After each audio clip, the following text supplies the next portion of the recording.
Hello and a very warm welcome. You're watching WION Fineprint. I'm Molly Gambhir. For weeks now, we've been talking about how international pressure has been mounting on Beijing over the persecution of Uyghur Muslims in China's Xinjiang region. And now, after the United Kingdom, the European Union has demanded access to China's Xinjiang region for human rights observers. The European Union has urged China to allow an investigation into the alleged mistreatment of the Uyghur minorities in the region. European Union Foreign Policy Chief Josep Borrell has called on China to allow the UN Human Rights Chief to visit and investigate the alleged mistreatment of the Muslim minorities. The United Nations believes that close to 1 million Uyghur Muslims have been held in the detention camps by Chinese authorities. Once again, we urge China to allow meaningful access to Xinjiang for independent observers, including High Commissioner Bachelet. This is key to enable an independent, impartial and transparent assessment of the grave concerns that the international community has. Borrell made the comments addressing the UN Human Rights Council in Geneva.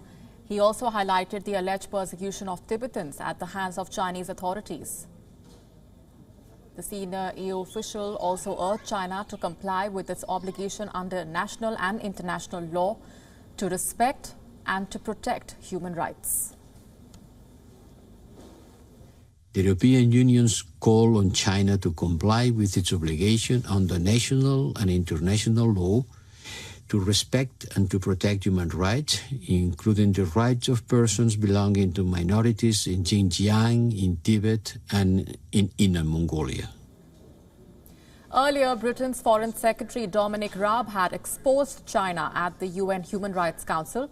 The UK Foreign Secretary denounced torture, forced labour and sterilizations that he said were taking place on an industrial scale in China's Xinjiang region.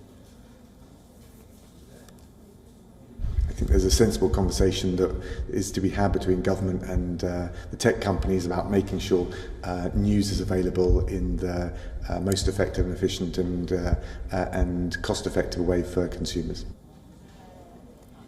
China's recent actions against pro-democracy leaders in Hong Kong have also drawn global criticism.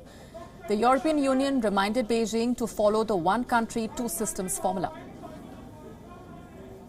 I also reiterate our call on China to respect fundamental freedoms, the rule of law and democratic principles in Hong Kong, and to ensure its high degree of autonomy under the one country, two systems principle. For more on this, Alexis Paulien is now joining us live from Paris. Thanks very much for sharing your time with us. Your assessment of the demand that's now been made by the European Union after the UK for access to Xinjiang region for the human rights observers, do you expect China's denial of the same to continue? Well, I don't see why China will change its stance on the Uyghur case.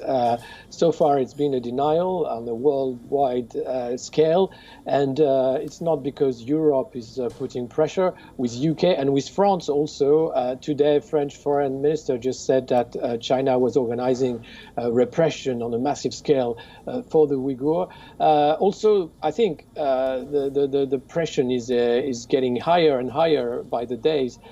Within the international community, China keeps to its narrative, saying that there is nothing to be seen and that Uyghur are not mistreated in the region that you mentioned. So it will be very surprising if China was changing just because of EU pressure. I think it will play at the UN. And also, it will completely depend on the move from the new Biden administration in terms of diplomacy with China, if it's getting harder or not.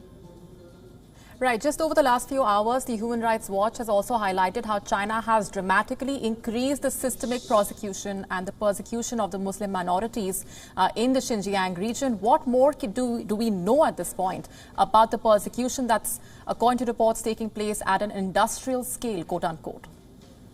Well, we don't know much, and that's all the issue about this, apart from some videos and some human rights activists that managed to actually show what was happening there. There is, of course, the Uyghur international community trying to mount pressure and make sure that people are aware of what is happening in China. But because these territories are controlled by China, and China is not very open to international people coming and seeing what's happening. For example, we've seen that the WHO mission to Wuhan about coronavirus was not a success. I don't see why China will open further its borders for international inquirers to come and see on the ground what was really happening for Uyghurs. So we only have to trust sources so far that we have, be it human rights NGOs and the Uyghur expatriate community. Alexis, thanks very much once again for joining us here on WION World is One. WION now available in your country. Download the app now. Get all the news on the move.